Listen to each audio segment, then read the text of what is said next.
Bien, mis amados, bienvenidos a esta segunda parte de la clase de historia del Antiguo Testamento. Vamos a invocar la presencia y la dirección del Señor. Oremos. Padre amado, Dios eterno, una vez más gracias que estuviste con nosotros en la clase anterior y ahora sabemos que tú estás con nosotros porque tú dijiste que cuando dos o tres se ponen de acuerdo para pedir algo, tú lo haces. Padre, en el nombre de Jesús te suplicamos que tú derrames sobre nosotros sabiduría, consejo, inteligencia, conocimiento, revelación, de tal manera que tu luz pueda resplandecer entre nosotros, salgamos de aquí edificados y afirmados en la verdad presente y en la fe que una vez fue dada a los santos. Gracias, en el nombre de Jesús. Amén. Gloria a Dios. Continuamos, amados. Estamos estudiando la controversia que hay entre los historiadores acerca de la fecha del Éxodo. Hay dos posiciones, una que se llama la fecha temprana. Los que creen así, creen que el Éxodo aconteció en el siglo XV antes de Cristo. Los que creen en una fecha tardía, creen que fue en el siglo XIII. Hay una diferencia de 150 años, es muy importante ese dato. Alrededor de unos 150 años entre una posición o una opinión y la otra. Así que es muy difícil que usted pueda reconciliar esto, porque el problema de la segunda opinión o de la segunda posición o postura o criterio, como ustedes quieran decir, es que no concuerda con la Biblia en cuanto a la cronología, en cuanto a las fechas bíblicas. La Biblia es muy consistente y lo vamos a estudiar en el aspecto de la cronología. Aunque hay algunos datos de la Biblia que es un poquito difícil, pero generalmente lo vamos a estudiar, vamos a ver que la Biblia, a pesar de los diferentes libros de la Biblia es consistente en su cronología, la manera de computar el tiempo. Voy a continuar para terminar con los faraones de Egipto para que entendamos un poquito acerca de esto. Un argumento más que prueba que el Éxodo aconteció en el siglo XV. Tomen esto, por favor, el artículo o la copia del libro del compendio, la primera edición. ¿Lo tienen? Muy bien. Algo interesante acá. En la página 111, ¿lo tienen? Ahí aparecen 5 muertos. Y es interesante que si Amenhotep II fue el faraón del Éxodo, ustedes tienen ahí su momia. Ese es él. Realmente es él. Ahí está. Si el faraón del Éxodo fue Ramsés II, ahí está, era más alto. Naturalmente queremos que no fue él, pero ahí está. Miren a la reina Hatshepsut arriba. Ya eso no es su momia, porque si no, pues es una imagen de ella, ¿no? Una estatua. Ahí tiene la cara de Tutmosis III, el gran rey que compitió con Hatshepsut. Y está Merneptah también. Esta creo que es la momia de él. Ahora, yo quiero que ustedes sigan el mismo orden de los faraones para que vean algo acá. Miren la página 109. En el orden acá que yo en el escrito mío solamente llegué a Amenhotep II porque lo que me interesa es el Éxodo, ¿ok? Pero aquí en la página 109 al principio habla de Amenhotep II. ¿Está ahí? ¿Lo tiene? Dice 1550, muchos eruditos le creen el faraón del Éxodo. Mantuvo el imperio fundado por Tumosis III. Su momia se halla en su tumba en Tebas. Ahora, para acortar el tiempo, después de él reinó Tumosis IV, 1420 aproximadamente. Ha sido hallado el carro en que montaba. Su momia está ahora en el Cairo. Después de él reinó Amenhotep III, 1415. Alcanzó el imperio su esplendor más grande. Invadió Palestina repetidas veces. Construyó vastos templos. Su momia se halla en el Cairo. Ahora llegamos a Amenhotep IV. Este hombre muy importante. Se llama también Akenatón. En inglés Akenatén, pero en castellano es Akenatón. 1380. Un reformador religioso, no un guerrero. Bajo su reinado Egipto perdió su imperio asiático. Intentó establecer un culto monoteísta del sol. Los sacerdotes de Tebas se opusieron a su programa de reformas y trasladó la capital a Amarna. Eso es muy importante, Amarna, porque ahí fue que apareció las cartas de Amarna. Si el éxodo fue bajo Amenhotep II, algunos años antes, este intento de monoteísmo puede haber sido por influencia indirecta de los milagros de Moisés. Eso es muy importante. Yo les voy a hablar ahora de este hombre. Atención. Después de él vino Tutankamón, que no fue un rey sin importancia. La importancia de Tutankamón, él reinó pocos años, es que su tumba ha sido la única tumba que apareció intacta, con mucho oro y todo eso. Lo han traído aquí a Nueva York para exhibir su tumba. Muy bien. Y ahí vienen unos cuantos reyes sin importancia.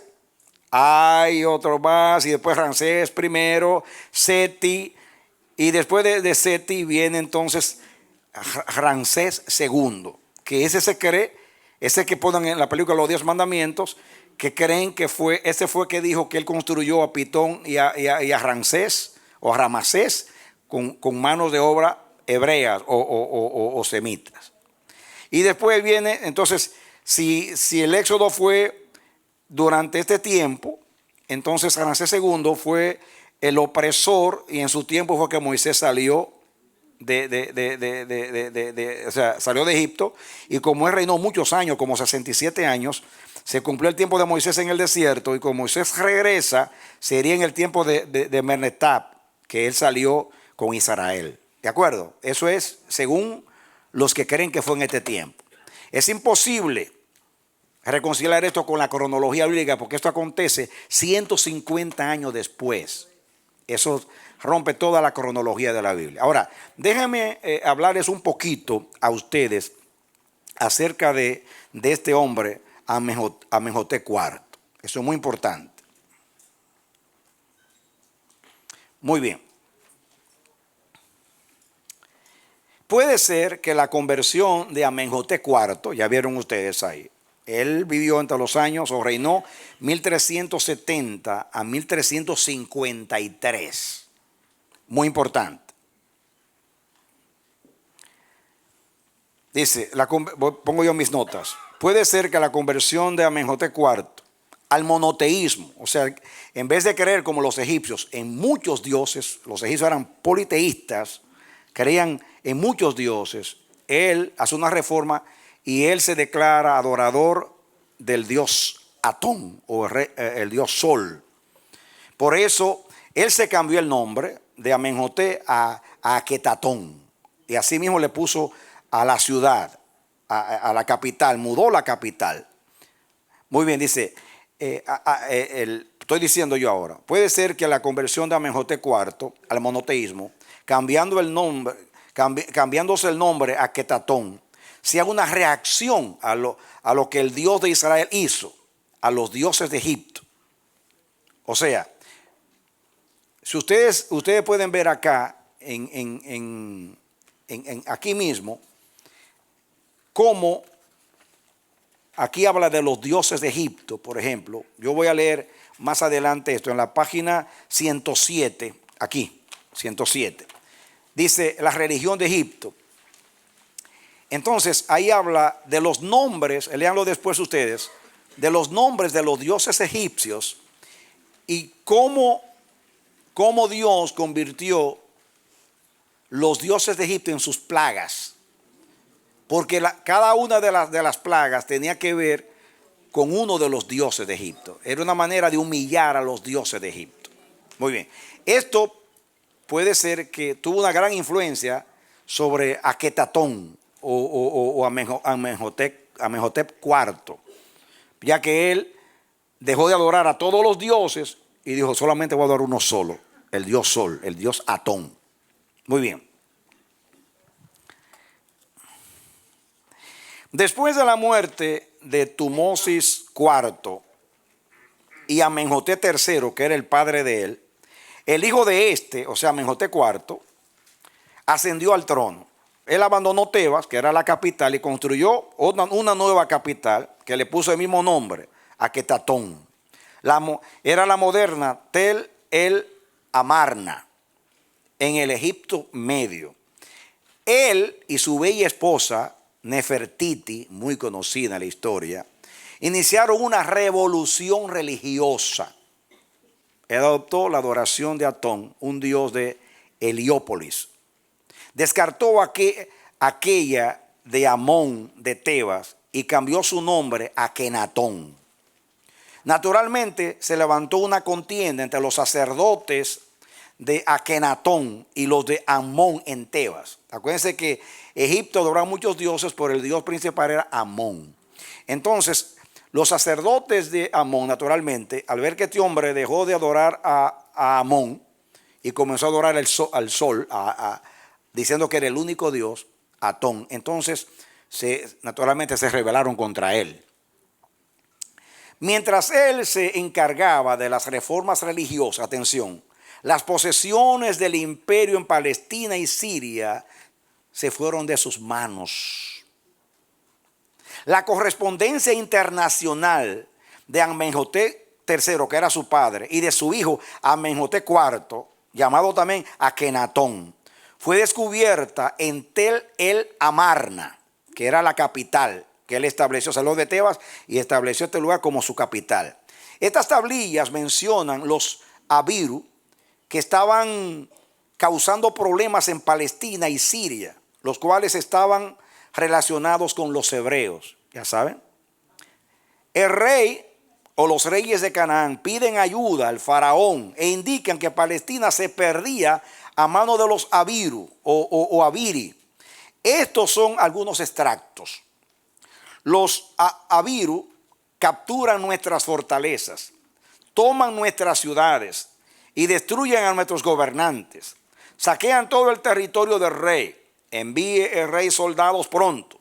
Si no vienen tropas este año, perderá el rey todo el país. Pero como el hombre estaba ocupado en su reforma religiosa, ni caso hizo eso. Y eso lo tenía Dios preparado, porque justamente ese era el tiempo que Josué estaba conquistando a Canaán. O sea, ¿también coincidencia?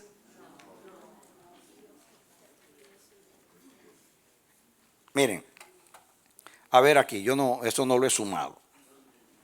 Pero el éxodo aconteció, más adelante voy a leer, en 1446. Este hombre reinó, para que ustedes vean una cosa. Vamos a barajar. Salió Moisés en esta fecha. ¿De acuerdo?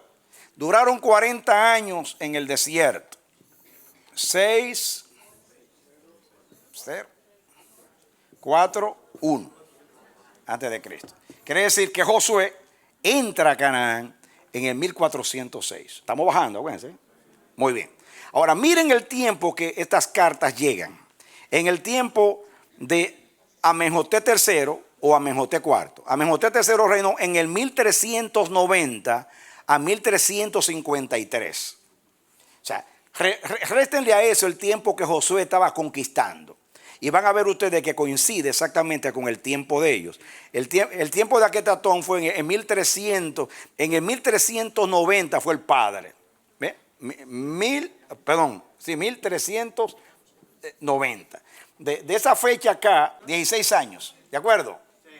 Quiere decir que en ese tiempo estaba Josué conquistando a Canaán, cuando las cartas llegan. Ahora, mírenla más o menos el tiempo. 1:16, un poquito, si es poquito, porque él comenzó en el 90, un poquito más, quiere decir que Josué estaba en pleno apogeo. Es una coincidencia,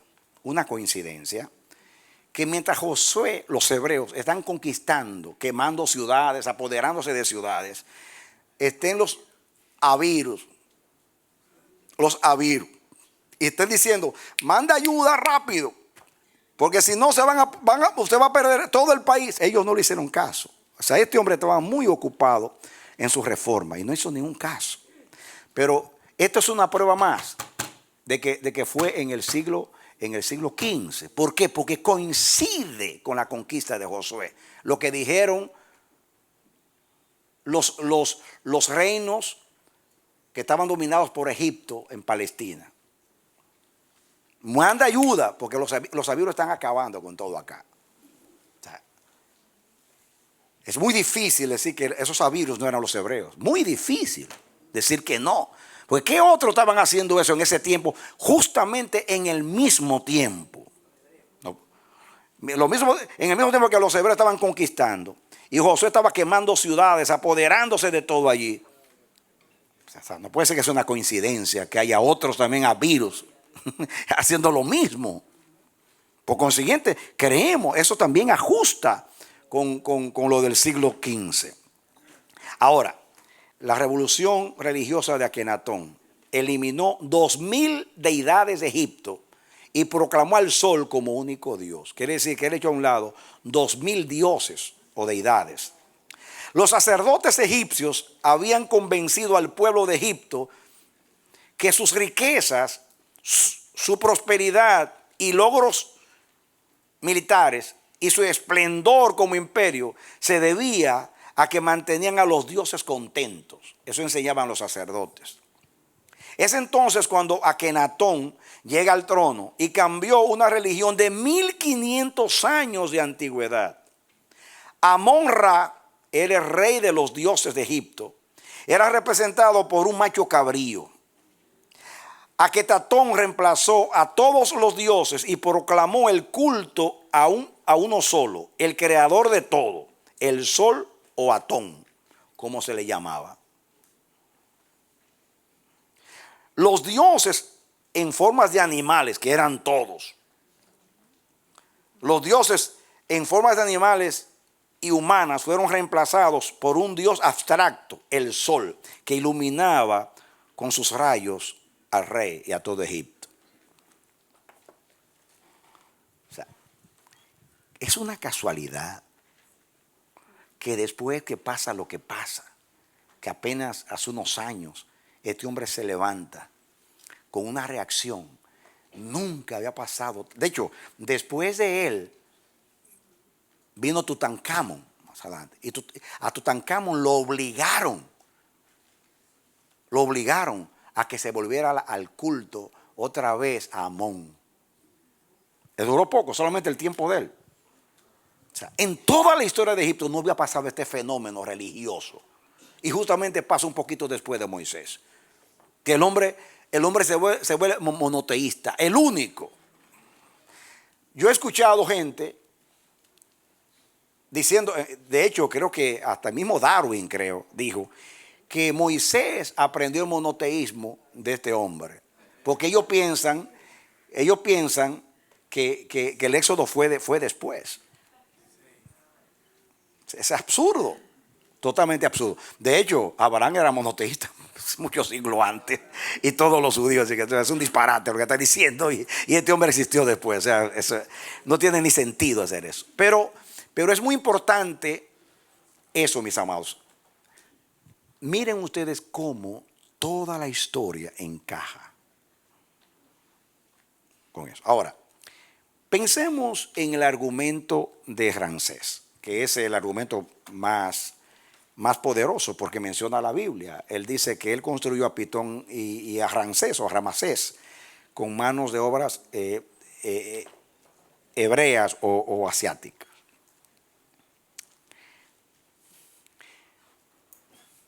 Es imposible que usted ignore todos estos argumentos para creerle a un hombre que era un plagiario, que se atribuía gloria de reyes anteriores.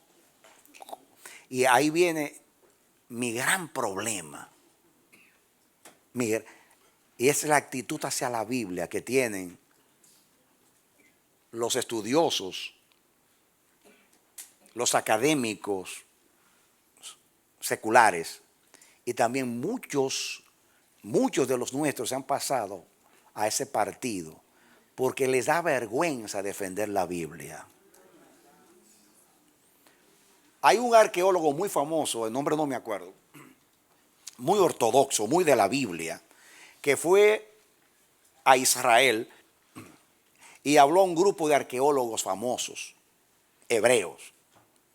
Naturalmente un erudito, un hombre, una lumbrera de la arqueología, y es cristiano y defiende la Biblia. Y él expuso, todo lo que expuso fue defendiendo la Biblia y de acuerdo a la Biblia. Cuando él terminó, se le acercaron y le dijeron: usted es la única persona de los académicos que han venido acá que nos prueba con la Biblia, que usa la Biblia. Todos los demás ignoran la Biblia. Hay una actitud. La Biblia puede decir las cosas claramente, pero hay que buscar un argumento o una prueba secular, extrabíblica, para que la Biblia tenga razón. Es absurdo, deber hacer lo contrario. ¿Cómo voy yo a creer a personas que no temían a Dios y aunque adoraban otros dioses? Los dioses de los pueblos no enseñaban a la gente la verdad. Los dioses de los pueblos no les importaba si los adoradores eran mentirosos, ladrones, inmorales, con tal de que nos adoren. El único Dios que le exige a sus adoradores que sean santos, que sean puros, que anden en integridad, en verdad, en justicia, es el Dios de Israel.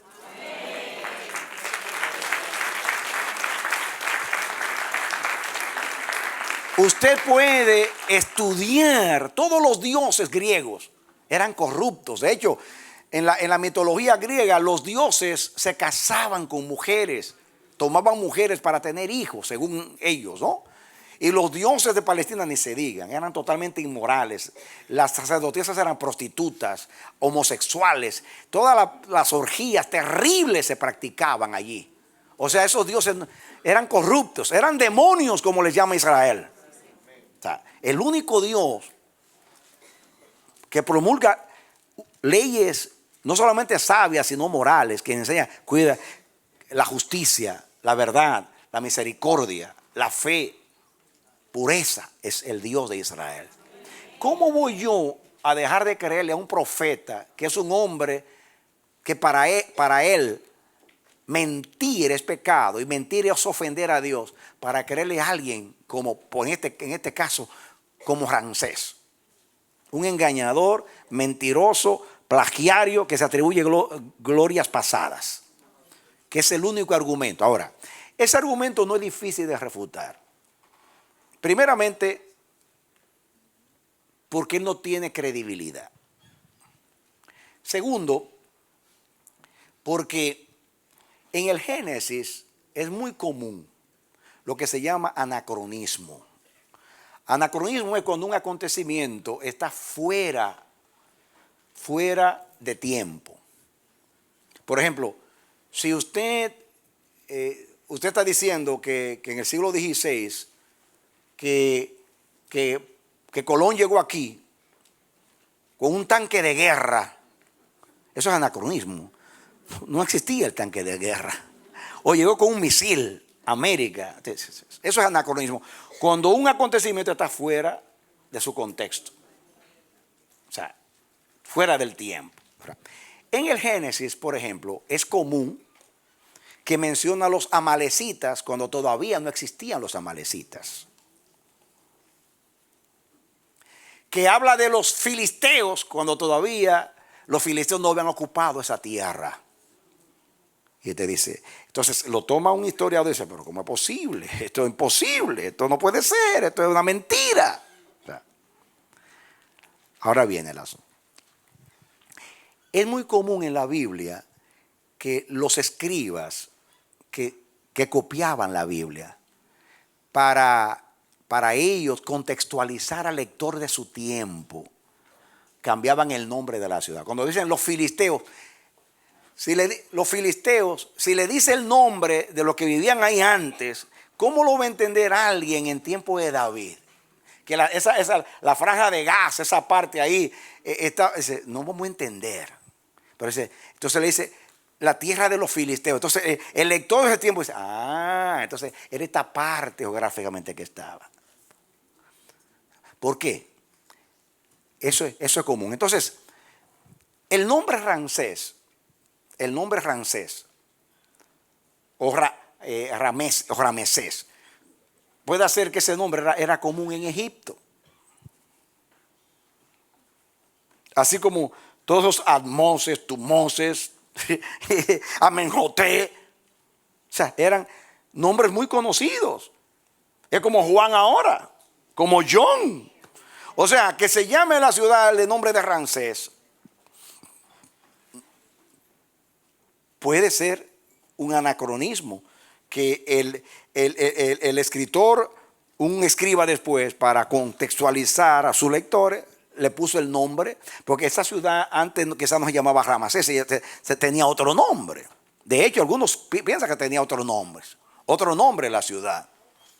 ¿Me entiende? Entonces, esto no es un argumento como para usted tirar a la basura tantos argumentos que todos concuerdan. Ahora, para mí, el argumento más poderoso se lo voy a presentar ahora. Tomen el segundo, la cronología del Génesis. Por favor, denme su atención acá. Aquí, por favor, yo le di a ustedes, este artículo o escrito. Se llama Cronología del Génesis. ¿Lo tienen? Vamos ahora. Para mí, como dije en la introducción al principio esta mañana, o sea, en la primera clase, no importa los argumentos de ambas partes. Para nosotros lo más importante, creemos en la infalibilidad de la palabra de Dios. La Biblia es la última palabra en todo, por ser la palabra de Dios. Escuchen ahora lo consistente que es la cronología de la Biblia. Escuchen ahora. Vamos a estudiar las fechas. Muy bien. Primeramente, voy a leer las fechas y lo que dice la Biblia, y después vamos a restar y a sumar para que vean ustedes la consistencia bíblica. Según la cronología de la Biblia, en el año 2166 a.C. nace Abraham en Ur de los Caldeos. Ahí está el texto. Génesis 11:31. Y tomó Taré a Abraham su hijo y salió con ellos de Ur de los Caldeos. Muy bien. Ahora, escuchen ahora. Abraham entró a Canaán. Usted dice, pastor, ¿cómo usted sabe que Abraham nació en el 2166? Por lo que dice el número 2. En el 2091 a.C., Abraham entró a Canaán. Miren lo que dice la Biblia. Y se fue Abraham como Jehová le dijo, y Lot fue con él. Y era Abraham de edad de 75 años cuando salió de Harán. Entonces, escuchen, ¿cómo yo sé que él nació? Tomás tiene que restar. Ok, de ahí en adelante ya es fácil, porque usted sigue los números, ¿ok? Yo solo desgloso, yo hago la suma más aquí, en la parte de atrás. ¿Entiendes? Solo hice así, pero ya hasta eso lo hicimos aquí, se lo sumamos para poner todo está para tragárselo solamente. Está masticado y todo. Voy a leer lo que dice acá y después vamos a sumar en la otra parte. Muy bien, entonces, en el 2066 nació Isaac. Y era Abraham de 100 años cuando nació Isaac, su hijo. Entonces usted sigue el primer número y usted va restando y usted se va a dar cuenta que así es. Entonces llegamos entonces al nacimiento de Jacob. Dice aquí: después salió su hermano, trabada su mano del calcañar de Esaú, y fue llamado su nombre Jacob. Y era Isaac de edad de 60 años cuando ella le dio a luz. Eso nos lleva a 2006, ahí nace Jacob. Ahora, en el 1991 murió Abraham a la edad de 175 años. Y estos fueron los días que vivió Abraham, 175 años. Eso nos lleva a 1991. Ahora, dice aquí, en el 1886 antes de Cristo, dice, murió Isaac a la edad de 180 años. Y fueron los días de Isaac 180 años. Y exhaló Isaac el espíritu y murió. Y fue recogido a su pueblo, viejo y lleno de días. Y lo sepultaron Esaú y Jacob sus hijos. Usted ahí está el 180, usted resta y usted llega a 1886. Muy bien. Ahora pongamos el texto y después ponemos el año. Dice, y dijo Faraón a Jacob: ¿cuántos son los días de los años de tu vida? Y Jacob respondió a Faraón: los días de los años de peregrinación son 130 años. Quiere decir que él se trasladó a Egipto en el 1876. Si ustedes restan el 1886, los 130 años nos va a llevar a 1876. ¿De acuerdo? Muy bien, ahora el otro texto en el 8. Y vivió Jacob en la tierra de Egipto 17 años, y fueron los días de Jacob, los años de su vida, 147 años. Si ustedes restan ahí a los 17 años, entonces Jacob muere en el 1859. Muy bien, de acuerdo. Ahora vamos a analizar esto. En la parte de arriba, la hermana Marix hizo un lindo trabajo y se lo puso a ustedes ahí arriba para que ustedes vean bajando las fechas, que ustedes se tienen que grabar esas fechas. No para examen, sino por lo menos aproximadamente. La historia es fechas, amados. Por ejemplo, quizás usted no se va a aprender la fecha exacta, pero usted dice, cuando nosotros estamos predicando, decimos, si nos referimos a Abraham, decimos, aproximadamente unos 2000 años antes de Cristo, Abraham, porque más o menos.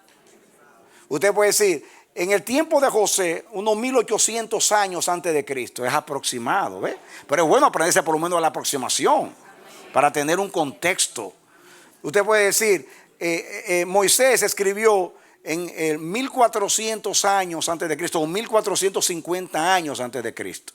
Usted se está ubicando históricamente. Yo no pretendo que ustedes hagan todas estas fechas, pero tengan un aproximado para que ustedes se puedan ubicar cuando estén hablando acerca de la Biblia. ¿De acuerdo? Ahora, aquí están las restas. ¿Ok? Nació Abraham en el 2166 antes de Cristo en Ur de los Caldeos, ahí está el texto. Ahí usted está restando 2091, entra a Canaán. Más 75 años de edad, nació en el 2166. ¿De acuerdo? Abraham salió de Harán y llegó a Canaán cuando era de 75 años, o sea, en el 1291 antes de Cristo. Según Génesis 12:4, que ya lo leímos. Ahí está la resta, 2166, nacimiento de Abraham, menos 75 años de edad, en el 2091 llegó a Canaán. Isaac nació en el 2066 antes de Cristo, cuando Abraham era de 100 años de edad, ahí lo dice la Biblia, ya lo leímos. Usted resta 291 menos 25 años que tenía cuando nació, entonces nació Isaac en el año 2066. Miren cómo la Biblia va restando y va exactamente a las cosas ahí, ¿de acuerdo? Isaac era de 60 años cuando nació Jacob. Ahí lo dice la Biblia. Si usted resta los 2066, le resta los 60, entonces nos lleva a 2006. Ahí nació Jacob. Muerte de Abraham, vivió 175 años según Génesis 25:7.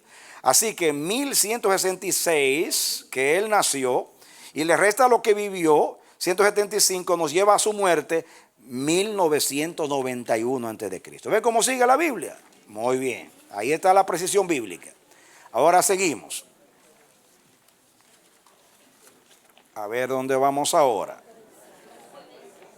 Aquí, muerte de Isaac, en el F. Muerte de Isaac. Muy bien. Nació en el 2066 y según Génesis 35, 28 y 29 vivió 180 años. Así que muere en el 1886. ¿De acuerdo? Jacob murió a la edad de 147 años, según Génesis 47, 28. En el 1876 entrada de Jacob a Egipto. Y él, escuchen, vivió en Egipto antes de morir 17 años. Así que murió en el 1859. ¿Ve? La Biblia es que está toda la información. Escuchen ahora. Muy bien. Muy bien. Ahora, esto lo vamos a leer. Esto lo vamos a leer. Quiero que me proyecten allá a Éxodo 12, 40 y 41. Vamos a proyectar ahí para ver algo. Esto es muy importante, este texto. Subrayen ese texto que es muy importante. ¿Ya lo tienen? Dice, el tiempo que los hijos de Israel habitaron en Egipto fue 430 años. ¿Cuántos? 430 años. Pasados los 430 años, en el mismo día que se cumplieron, todas las huestes de Jehová salieron de la tierra de Egipto. Está narrando Moisés, testigo allí. Y comenzó un nuevo calendario después de la Pascua. ¿Cuántos años? 430 años. La Biblia en los textos que siguen, por ejemplo, menciona en Génesis 15:13 dice 400, pero está hablando de un número redondo. Hechos 13:7 cita Hechos 7:6 cita Génesis, número redondo. Hechos 13:19-20 se refiere al tiempo de los jueces, número redondo. Gálatas 3:17 habla de 430 años, número redondo. La fecha, en realidad, el texto clave ahí es el de Moisés, porque él estaba ahí escribiendo cuando él salió. Vamos a leer otra vez el texto. El tiempo de los hijos de Israel, que los hijos de Israel habitaron en Egipto fue, ¿cuántos? 430 años. El que sigue. Miren con qué presión. Pasados los 430 años, en el mismo día, todas las huestes de Jehová salieron de la tierra de Egipto. Aunque la Biblia dice 400, 450, es el texto clave, porque ese es el texto de Moisés en el momento que salen. Lo demás es, usted dice, como 400 años en Egipto de esclavitud, es una manera redonda, pero esa es la clave. Ese es el texto clave. Escuchen ahora lo importante aquí. Atención. En el 1876, entrada de Jacob a Egipto. ¿Está en el J? Ahí dice, la fecha del éxodo fue en el 1446. Aquí. A ver. ¿Dónde está mi lapicito? ¿Dónde lo metí?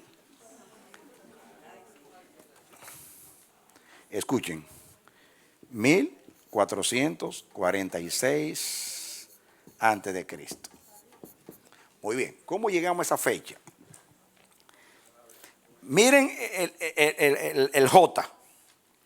Perdón, la G de gato. Arriba ese. Jacob se trasladó de Egipto cuando tenía 130 años. Nació en el 2006. Tengo que concentrarme. tenía 130 años cuando llegó a Egipto. Así que la entrada de él con su familia en Egipto fue ¿cuánto? 1876. 1800, ¿cuántos? Dígame. 76. Y duraron en Egipto 430 años. 6, 4 y 4 y 1. Ese asunto. ¿No coincide esto con el siglo V? Esa es la Biblia.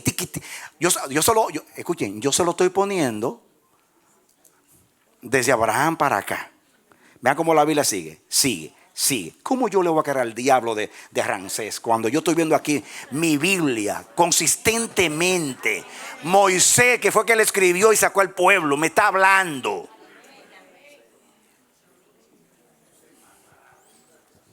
Escuchen ahora. Ahora viene lo contundente aquí. Lo contundente. Primera de Reyes 6:1.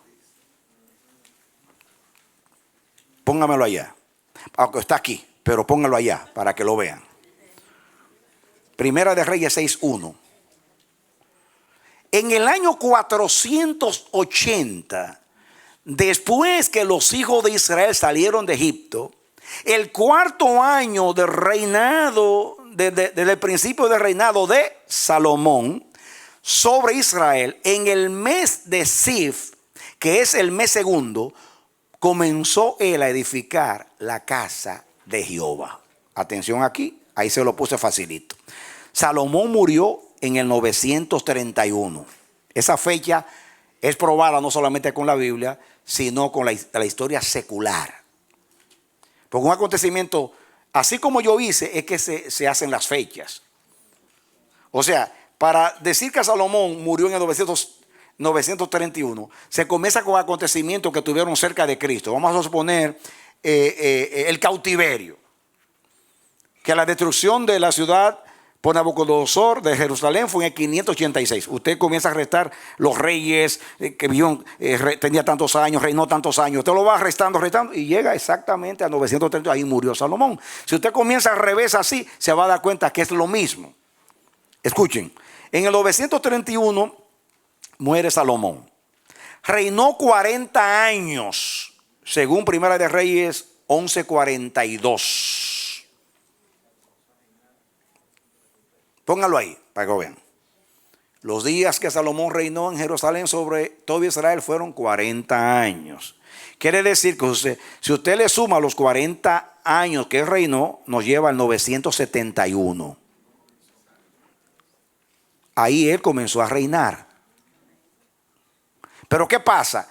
Ahí dice que el templo fue construido en el cuarto año de su reinado. El templo se comenzó el cuarto año de su reinado. Usted le resta menos 4 y da 967. Aquí, 967.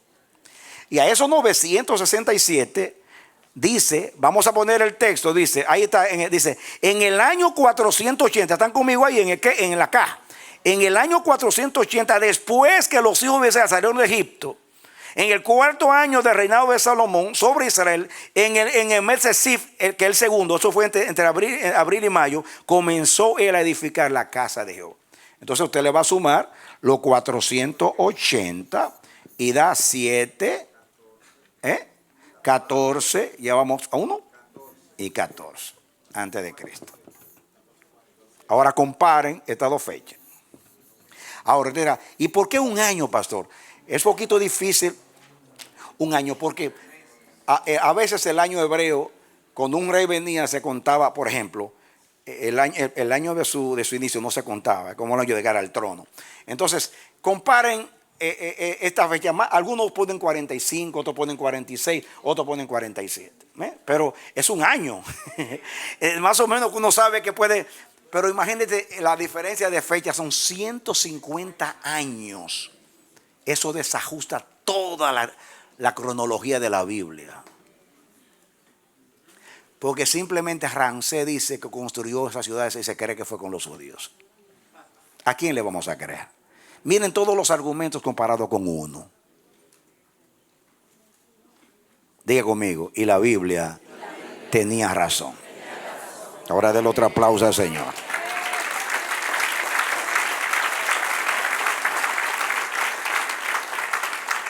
Entonces, en el L concluyo y digo, el templo se comenzó a construir en el 967 a.C. 480 años antes, los hijos de Israel salieron de Egipto, según Primera de Reyes 6:1. Ahí está la resta. O sea, la suma, 967 construcción del templo, más 480 años, nos da 1447. Más o menos, que un año no es diferencia, hermano. Esto es, porque acuérdense que hay muchas cosas que pueden determinar lo que es un año. Porque cuando hay fecha, dice, puede ser que ha pasado 6 meses y cuentan el año completo. Eso no sé. Esto es exacto. En realidad no podemos decir diferencia. Esto es exacto. Muy bien. Ahora, esto usted no lo puede comparar con una diferencia de 150 años. Fíjense todas las cosas que coinciden. Yo invertí 2 clases para que ustedes entiendan esto. Pero lo que más necesitamos entender es, ahora, desde ahora en adelante, pónganse a leer en el internet, en libros. Escuchen, este mismo libro, atienden, este mismo libro que es muy conservador. Vamos a la página 129. Oigan esto.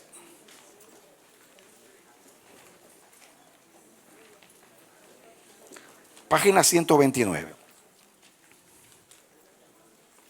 Miren, en la página 130, el último párrafo. Sin embargo, están conmigo. Todos están de acuerdo en que Israel estaba en sus tierras hacia el año 51 de Menetab. Ok, ahora miren cómo termina el último párrafo. La fecha tardía, aunque no sin problemas, es la que mejor encaja con los datos bíblicos y extrabíblicos. Esto es este hombre. Un libro muy conservador. Miren cómo se dejan engañar. Eso muestra, mis amados, qué crédito dan los que estudian la Biblia. Esas son la gente que predican en los púlpitos, que escriben libros. ¿Qué crédito le dan a la Biblia? Este hombre, aunque mencionan, es el mismo autor, lo que pasa es que este es un libro revisado. Este hombre se murió hace tiempo, tiene décadas de muerto. Hacen una revisión, pero aquí este hombre dice que la posición que más se adapta a la Biblia es la nuestra, la del siglo XV. Muy bien. Sin embargo, él presenta las 2 posiciones, como ustedes vieron.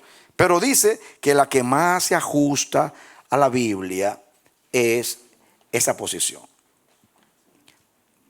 Ustedes lo leyeron. Miren en la página 113 aquí. Después de terminar con Ramsés y todas las cosas, dice, resumiendo, 113, el último párrafo, resumiendo todo, creemos que es más conclusiva la evidencia a favor de Amenhotep II como el faraón del Éxodo. Este hombre, que fue el que escribió este libro, pasa que lo revisaron y cayeron en la trampa. Ese es el problema que yo tengo, mis amados. Denme su atención. Cuando comenzamos a estudiar el Génesis, que estábamos hablando de Génesis 1, la teoría de los 2 relatos del Génesis, que son 2 relatos, y recuerdan ustedes que hablamos de aquellos que quieren reconciliar el relato de la creación con la ciencia. Recuerdan ustedes con el argumento que la tierra estaba desordenada y vacía, que significa que hubo una creación antes de Adán y que por eso los fósiles de los dinosaurios y todas esas cosas. O sea, ¿Se acuerdan ustedes o no se acuerdan? ¿O ya se han olvidado tanto de eso? Yo me paré y estudié con ustedes con la Biblia. Naturalmente estudiando a los hombres que también piensan como yo. De que si eso es verdad, lo que ellos están diciendo, la Biblia no lo dice.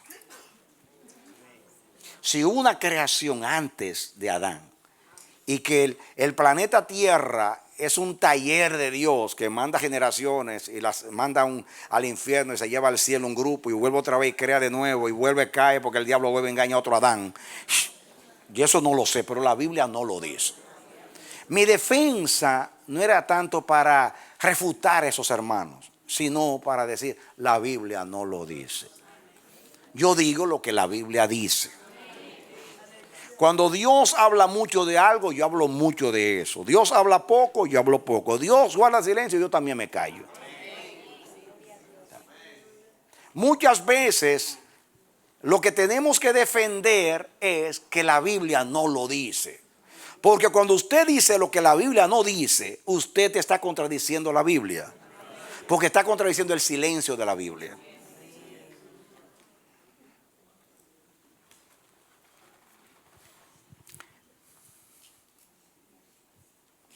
Ese es mi gran, para mí, escuchen, para mí, ahí está el gran problema histórico de la iglesia.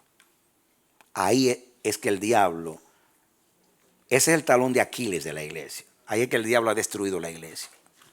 Por eso la iglesia está como está. Porque inmediatamente la Biblia deja de ser la autoridad en asuntos de fe, estamos perdidos. Eso fue lo que Martín Lutero defendió en el siglo XVI contra la Iglesia Católica. La Iglesia Católica comenzó a desviarse, comenzó a darle, y todavía es así, más crédito a lo que decían los concilios de la Iglesia, los tantos concilios, más que a la Biblia. Comenzaron como los judíos a darle más crédito a las tradiciones, a lo que decían los padres de la iglesia, entre comillas, que a lo que decía la Biblia. Cuando llega el siglo XVI, estaban tan desviados en un tema capital como es la justificación por la fe, que es tan bíblica como la Biblia.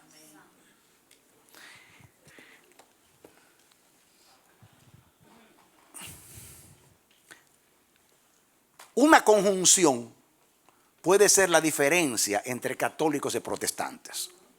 Una conjunción, la palabra y. Por ejemplo, la Biblia, los protestantes decimos, los evangélicos, la Biblia, solo la Biblia es la palabra de Dios. Los católicos dicen la Biblia y la tradición de la iglesia. Y ahí, esa y cambia todo.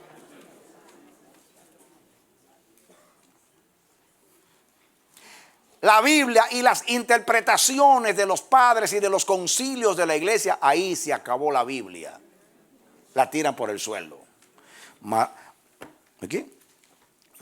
La iglesia enseña lo que dice en cuanto a salvación, lo que dice Pablo. Pablo en Romanos 3 dice, solo por fe, solo por gracia, solo por Cristo, solo por sangre, sin las obras del hombre. Solo. La iglesia católica dice, por fe, más las obras, las buenas obras de nosotros. Y ahí lo daña todo. Solo fe, solo gracia, solo Cristo, solo sangre, sin las obras del hombre. Tenemos que aferrarnos a eso. Tenemos que defender la fe que una vez fue dada a los santos. Yo no le puedo creer a un fósil que a lo que dice la palabra de Dios. Ayer, antes de ayer, apareció un cráneo que tiene 50 millones de años. Hermanos, díganme una cosa. ¿Creen ustedes que un cráneo puede durar 50 millones de años conservado? Ni siquiera en la nevera del diablo.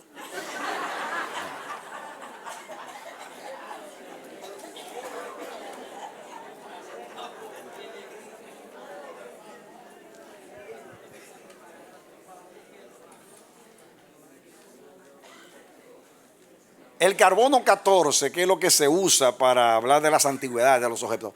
Alguien dijo, un científico, que después que pase 3000 años es especulación. Y está hablando de que 50 millones de años. Dios mío, ¿sabe lo que son 50 millones de años? Hasta el diablo se puso viejo en menos tiempo que eso. ¿Voy yo a creer a eso antes que a la palabra de Dios?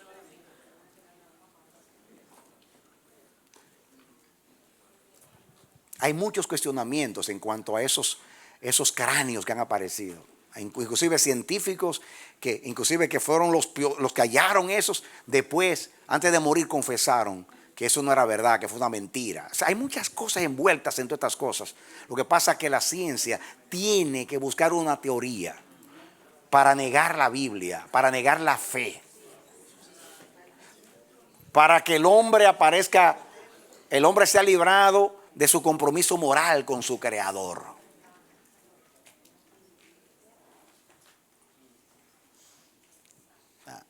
La misma Iglesia Católica. Es increíble. Ellos, hace poco el Papa dijo que Dios no es un mago para crear. Porque dice, sea la luz y fue la luz. No, como para decir que fue todo un proceso evolutivo. El Papa. Porque ellos no creen en la Biblia. Para ellos el relato de Génesis es una alegoría. Es algo alegórico. Entonces, escucha lo siguiente. Son tan tontos, porque me gustaría yo estar en una entrevista con el Papa, con la cámara de televisión. No me gustaría, para yo decirle, si esa es su fe, ¿por qué existe la Iglesia Católica? Si esa es su fe. Porque si esa es su fe, y lo de Adán y Eva es un cuento, la Biblia dice, todo el Nuevo Testamento, Pablo, los escritos de Jesús, que Jesús vino a expiar el pecado de Adán. Y si Adán no existió, entonces la venida de Cristo es un disparate. ¿Y para qué murió? Y celebran la Semana Santa, y celebran la resurrección de Jesucristo.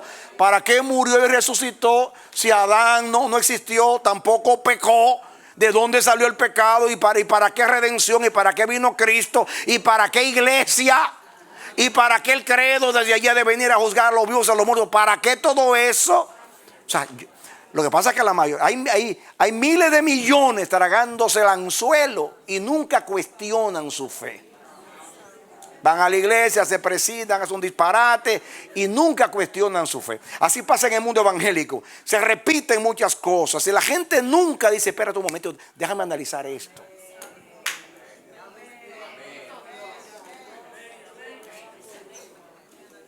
Si la Iglesia Católica no cree en la Biblia, entonces ¿por qué creen en María?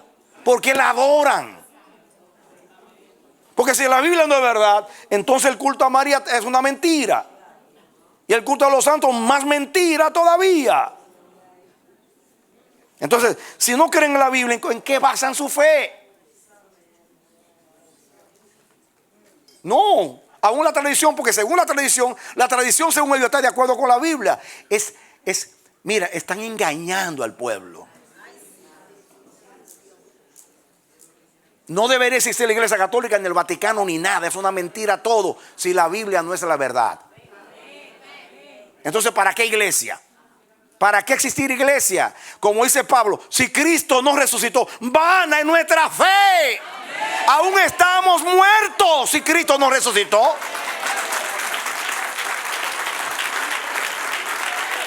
Amén. Pero dice Pablo, Cristo resucitó, primicia de los que durmieron es hecho. Y Pablo dice, si Cristo resucitó, yo también resucitaré. Si un día el diablo te mete duda que después que tú te mueras te vuelve el polvo y que tú no vienes para acá, tú le dices, sí, esa no puede ser mi fe. Porque si Cristo resucitó, yo también voy a resucitar. Y la resurrección de Cristo es un hecho histórico. ¿Por qué? Porque Pablo dice, se le apareció a Cefas, se le apareció a Jacobo, se le apareció a los 2 hermanos, se le apareció a Cefas. Y dice, y se me apareció a mí. Y se fue delante de 500 hermanos, de los cuales muchos viven, lo vieron cuando ascendió al cielo. Si no había un tuerto, había 1000 ojos viéndolo el día que se fue.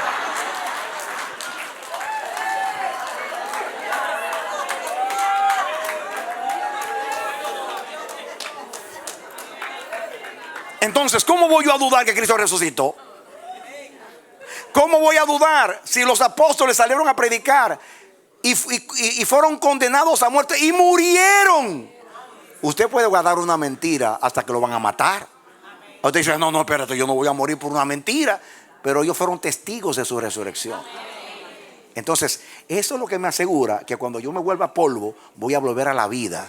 Porque el mismo poder que levantó a Cristo entre los muertos vivificará mi cuerpo mortal, dice Romanos capítulo 8, y esa es mi fe.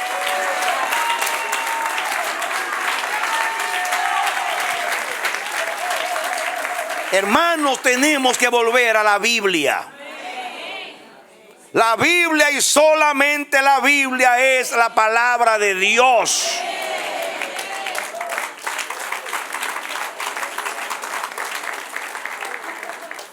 A medida que vayamos estudiando desde ahora en adelante, porque ahora no vamos a ir libro por libro, vamos a saltar a épocas y vamos a ver muchas cosas de la historia que ustedes se van a maravillar. Que creen en la Biblia cuando aparece una prueba histórica o arqueológica, entonces creen en la Biblia. Cuando debería ser lo contrario, lo dice la Biblia y ya.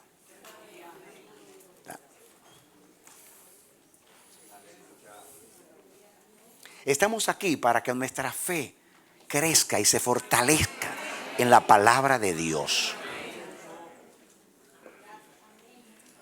Nadie me puede decir a mí que Abraham no existió, aunque no aparezca ningún dato histórico de Abraham, como yo sé que Abraham existió. Tiene un pueblo que todavía vive, que son millones de personas que nacieron de él. ¿Qué más prueba que Israel?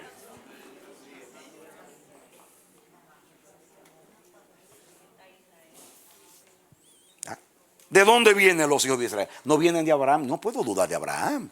Si tiene un pueblo que nació de él y el pueblo está ahí. De hecho, muchos pueblos desaparecieron. ¿Dónde están los filisteos? ¿Dónde están los moabitas? Los amonitas. Murieron, no existen. Ahí está Israel, guardado por la palabra de Dios. Amén. Amén. ¿Cómo yo puedo dudar que existió Moisés? Aunque yo no tengo una sola prueba. Una sola prueba. Yo sé, la Biblia dice que Moisés era hermano de Aarón. Y Aarón era el padre de todos los sacerdotes de Israel.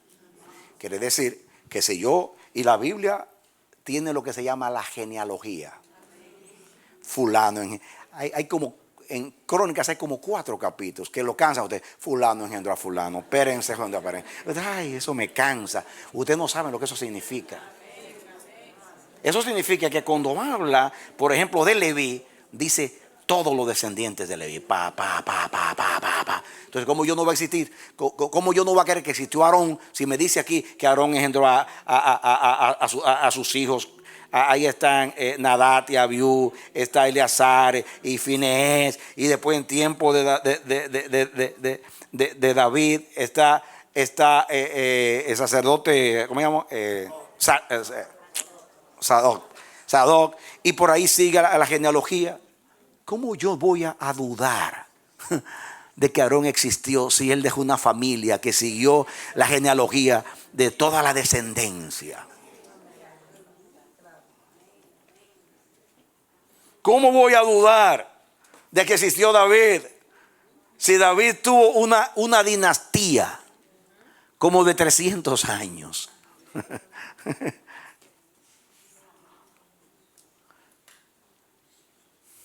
Más que eso, como 500 años. Porque David existió más o menos en el año 1000 algo, 1100 más o menos, puede ser algo, para redondear el número.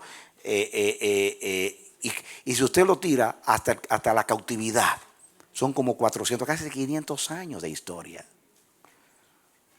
Y si los hijos de David estuvieron en el trono, si Ezequías era hijo de David y aparece en la historia que los asirios hablan de Ezequías, ¿cómo voy yo a dudar que David existió si Ezequías existió, que era descendiente de él? No puedo dudar. A mí no me importa que no aparezca nada que hable de David, ni nada que hable de Salomón, que ya sus hijos estuvieron en el trono hasta la cautividad. Tengo que creerle a Dios. Ahí lo dice, consistente. Y muchos de esos reyes aparecen en los anales de la historia de los asirios, por ejemplo, de los de Babilonia. Amén. Van a ver cuando entremos a hablar en el próximo periodo de los reyes y de los profetas, como, por ejemplo, hay un dato histórico muy interesante. El libro de Daniel es uno de los libros que siempre se pone en tela de juicio, porque es un libro profético y porque los críticos no pueden entender cómo Daniel habló de la historia con unos detalles increíbles.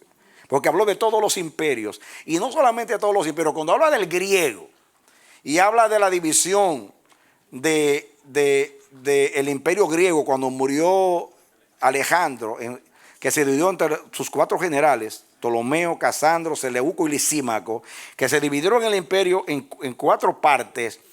Y ahí vienen todos los detalles de los seleucos y todas esas cosas. Y los Ptolomeos.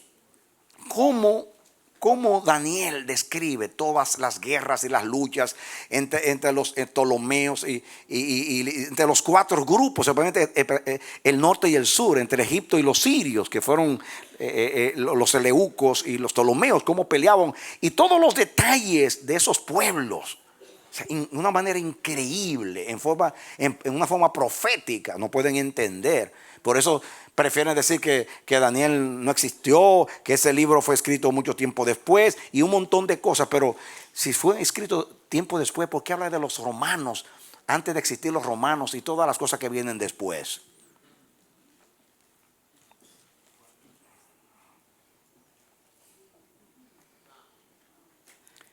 Pues en el libro de Daniel habla de Belsasar. Belsasar no aparecía en los anales de la historia de los caldeos, no aparecía, o sea, de Babilonia, sí, de los caldeos. No aparecía, no había ninguna referencia que mencionara un tal Belsasar. Y se reían de la Biblia. Ese Belsasar, ese hombre no existió, es una mentira. Hasta que apareció algo que hablaba en la historia secular de Belsasar. Entonces supieron que Belsasar era hijo de Nabonido. Y que Nabonido, por eso Belsasar, cuando aparece la inscripción en la pared, el día que cayó el imperio, dice a Daniel: si tú me dices el significado de esto, yo te voy a hacer tercero en el reino. ¿Por qué tercero? Su padre, se sabe ahora que su padre se retiró y lo dejó a él reinando. Se retiró de reinado, fue tranquilo por allá y lo dejó a él. Tercero, porque aunque su papá no estaba reinando, tenía que tenerlo de primero. Mi padre, yo y después tú. Después que apareció eso, a callarse la boca y a dejar de contradecir a la palabra de Dios. Entonces hay muchas cosas en la Biblia que todavía no están demostradas, pero si nunca se demuestran, yo sigo creyendo a la palabra de Dios. Sigo creyendo a la palabra de Dios. La prueba interna de la Biblia dice que los santos hombres de Dios hablaron siendo inspirados por el Espíritu Santo. No fueron hombres cualesquiera, eran hombres santos. Para ellos mentir era pecado.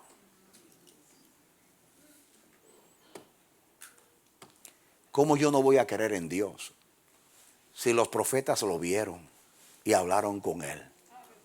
¿Cómo yo puedo dudar de las revelaciones de Ezequiel. Estaba yo en tal lugar y el Espíritu de Dios me lanzó y me llevó a tal parte. Yo vi tal esto, yo vi aquello. Wow. Y vieron visiones y oyeron la voz de Dios, como la oyó Moisés audiblemente. ¿Cómo voy a dudar? ¿Cómo voy a dudar de los ángeles que aparecieron a hablar a esos hombres? Puede ser que aparezca uno que diga que hasta le apareció un ángel y dice, bueno, son mentirosos. Eso fue un engaño óptico. Pero Dios mío, toda la Biblia, los 66 libros, habla de hombres que vieron a Dios, que vieron ángeles. Puede ser que uno diga que vio ángeles y no fuera verdad, pero todos esos hombres que vieron a Dios, hablaron con Dios, Dios habló con ellos. ¿Cómo voy yo a dudar de todo eso? ¿Cómo voy a dudar de Jesús, que tantos vieron haciendo milagros extraordinarios, que lo vieron morir y cómo resucitó? ¿Cómo voy a dudar de eso?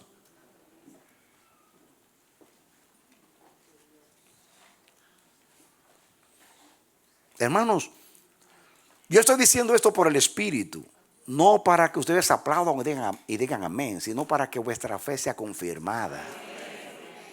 Para que nunca Satanás nuble vuestro entendimiento con tonterías. Dios es bueno, que nos quiere dar pruebas. Dios no tiene que dar pruebas. Es suficiente que Él lo diga. La mayor prueba es que Dios habló. Y si Dios habló, es verdad.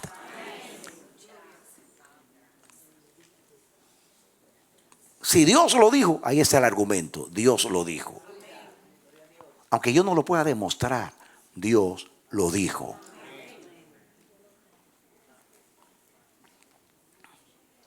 Amén, mis amados. Amén. Muy bien. Ya ustedes saben que después de este año, los hijos de Israel duran 40 años en el desierto. En el 1406 o 7,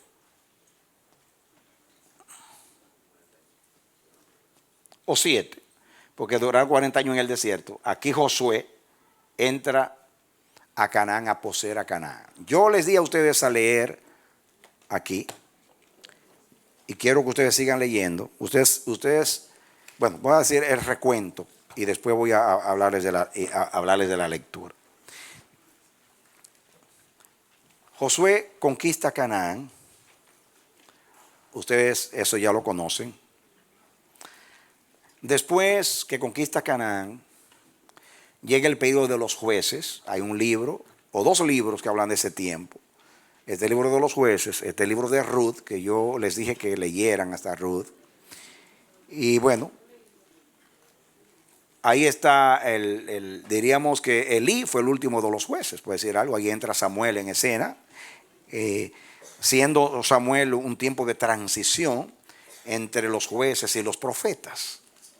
Él entra ahí en una transición y juntamente con él entra el periodo de los reyes, porque entra Saúl. Él es profeta, él es juez primeramente, es profeta y es sacerdote. Es el único hombre en la Biblia que tiene los tres oficios de Cristo. Samuel. Samuel es una transición. Con él terminan los jueces y comienza el periodo de los reyes con Saúl. Pero también comienza, se puede decir, el tiempo de los profetas. Porque aunque a Abraham se le llama profeta y Moisés es profeta, pero Moisés no era su ministerio profeta. Él era profeta por don, pero no se destacó él como ser profetizó y dijo cosas extraordinarias, pero ese no era su rol principal. Es Samuel, se puede decir, el primero de los profetas. Ya en sí, el primero que se puede decir profeta porque tenía la función profética como ministerio, aunque era juez también de Israel. Y él es un tiempo de transición. Muy bien. En la próxima clase yo voy a decir algunas cosas del tiempo de los jueces y voy a introducir el tiempo de los reyes con Saúl, David, Salomón. Vamos a matar a Salomón. y vamos a llegar al año 931. Y ahí entonces vamos a comenzar el segundo periodo de clase, que comienza en el mes de mayo. Así que me queda la próxima clase, a mí la próxima semana, voy a estar en los dos periodos. Y entonces en la última semana el pastor Manolo va a terminar también su periodo, el último día del mes. Y entonces en mayo vamos a comenzar el segundo periodo, que va a ser una continuación de las dos clases, porque el propósito de estudiar la Biblia así es, porque nosotros, o sea, según Dios me dirigió, queremos andar por toda la Biblia con ustedes, para que ustedes tengan un contexto de toda la Biblia. Para cuando hablemos, por ejemplo, de doctrinas bíblicas, que va a ser una clase, ustedes conozcan la Biblia. Cuando hablemos de cualquier otro tema de salvación, de cristología, de escatología, del tema que sea, ya ustedes conocen la Biblia. Hablaremos del reino de Dios, de la vida en el Espíritu, de muchas cosas, pero ya ustedes conocen la Biblia. Este libro es una síntesis, hace una síntesis de los libros de la Biblia. Posiblemente el pastor Manolo lo va a usar, si ya no comenzó, porque no he estado acá. Y yo también lo voy a usar para yo quiero que ustedes vayan leyendo del libro acá, a ver las páginas. ¿Cuál fue la última página que? Muy bien.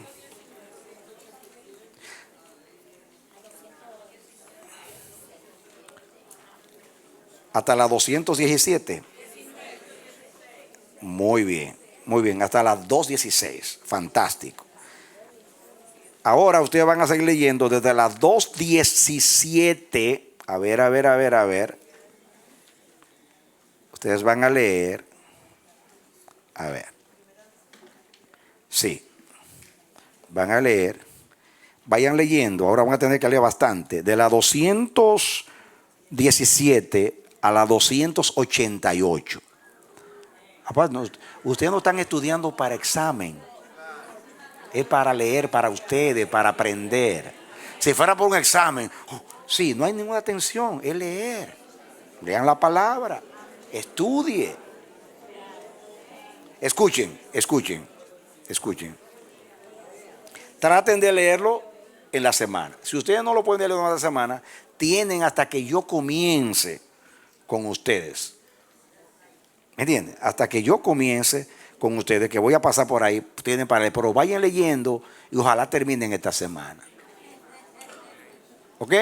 Entonces, eso van a leer, ustedes van a comenzar a leer a Primera de Samuel. En la Biblia estoy hablando. Y del libro, porque aquí lo incluye, van a leer eso. ¿Están de acuerdo? Vamos a orar y contesto cualquier pregunta después, que me quedan 10 minutos. Pero oramos para terminar la clase. Oremos a Dios. Padre, gracias. Muchas gracias. Gracias por esta linda oportunidad que nos diste de estudiar la palabra, de ser confirmados en la fe. Terminaste de esta manera, retándonos a creerte, creer a tu palabra. Hay un gran grupo de nuestros hermanos, diríamos la mayoría, que se han desviado de la palabra por creer a los argumentos de la ciencia, a los argumentos de la filosofía, por tratar de aplicar la razón a la palabra. El espíritu de Grecia, Señor, se ha levantado para nublar el entendimiento, oscurecer la razón y apartarnos de la fe gloriosa que una vez fue dada a los santos.